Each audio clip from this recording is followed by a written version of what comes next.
Një tjetër ngjarje tronditse ka goditur Italinë. Një grua 45 vjeçare me origjinë shqiptare, e quajtur Gentiana Hudra, është vrarë brutalisht me thikë të shtunën pasdite në qytetin e vogël Tolentino në Itali.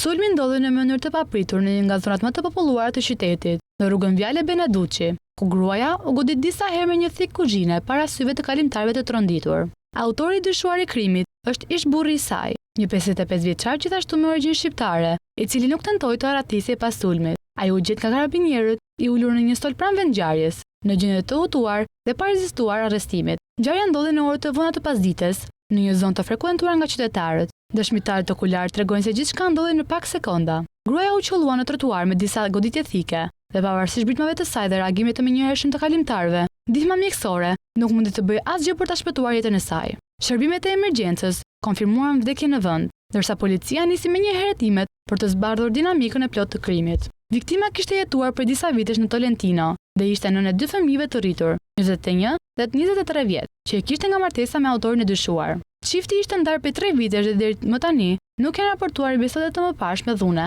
apo kërcënimesh. Autoritetet po marrin në pyetje anëtarët të familjes dhe persona të njohur për të kuptuar më mirë marrëdhënien mes çiftit dhe nëse kishte shenja paralajmëruese që janë neglizhuar. Sipas burimeve paraprake, 55 vjeçari dyshohet se ka pasur çrregullime të natyrës psikike. Megjithatë, ai nuk ka bërë rezistencë gjatë arrestimit dhe aktualisht ndodhet në paraburgim, ndërsa priten vlerësimet mjekoligjore dhe hetimet për gjendjen e tij mendore.